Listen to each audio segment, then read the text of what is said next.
Hi అండి, నేను మీ జయశ్రీ. ఈరోజు మా ఛానల్ రెసిపీ పప్పుల పొడి. ఈ పొడి ఇడ్లీ దోశలకు చాలా రుచిగా ఉంటుంది. అంతేకాకుండా అన్నం తాలింపుల్లో కూడా ఎక్సలెంట్గా ఉంటుందండి. ఈ కమ్మటి పప్పుల పొడి ఎలా ప్రిపేర్ చేయాలో ప్రాసెస్ చూద్దామండి. ముందుగా స్టవ్ మీద ప్యాన్లోకి 10 లేదా 12 ఎండుమిరపకాయలను వేసుకొని దోరగా ఫ్రై చేయండి.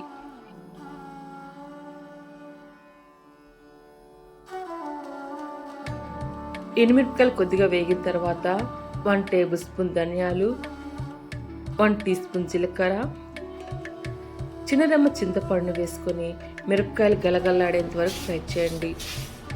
ఈ దినుసులు బాగా వేగి కమ్మటి వాసన వస్తున్నప్పుడు ఇట్లా తీసుకొని పూర్తిగా చల్లారనివ్వండి. తర్వాత అదే ప్యాన్లోకి 1/2 కప్ ఎండు కొబ్బరి ముక్కలు వేసుకొని దూరగా ఫ్రై చేయండి. ఈ ఎండు కొబ్బరి వెయిట్లో 45 గ్రామ్స్ ఉంటుందండి. ఇలాగ ఎండు కొబ్బరి కొద్దిగా వేగిన తర్వాత 1 కప్ పుట్నాల పప్పును వేసుకొని 1 నిమిషం పాటు ఫ్రై చేయండి. పుట్నాల పప్పు వెయిట్లో 150 గ్రామ్స్ ఉంటుందండి. ఇలాగా ఎండు కొబ్బరి పుట్నాల పప్పు వేగిన తర్వాత ప్లేట్లోకి తీసుకొని పూర్తిగా చల్లారనివ్వండి.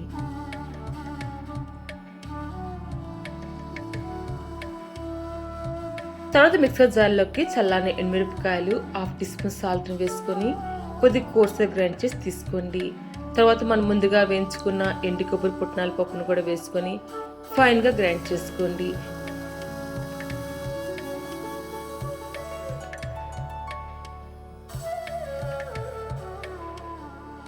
చివరిగా మంచి ఫ్లేవర్ కోసం 4 లేదా 5 వెల్లుల్లిపాయలను వేసుకుని జస్ట్ ఒక ట్రిప్ ఇచ్చి ఆఫ్ చేసుకోండి.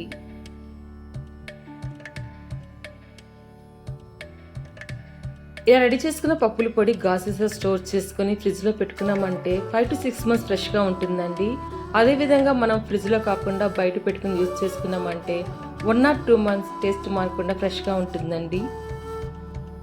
అంతే అండి, ఎంతో రుచిగా నోటికి కమ్మగా ఉండే పప్పుల పొడి రెడీ అయిపోయింది. టేస్ట్ అయితే ఎక్సలెంట్గా ఉంటుందండి. ఈ పప్పుల పొడి టిఫిన్స్లో మాత్రమే కాకుండా వేడి వేడి అన్నంలో నెయ్యి వేసుకొని తింటే ఎక్సలెంట్గా ఉంటుంది.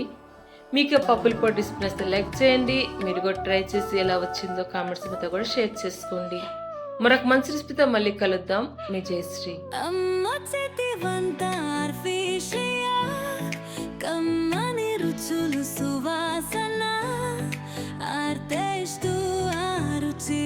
కలిసి చక్కని ఆవిష్కరణ అదే మనకు నేర్పును, అది మధురంగా మారును.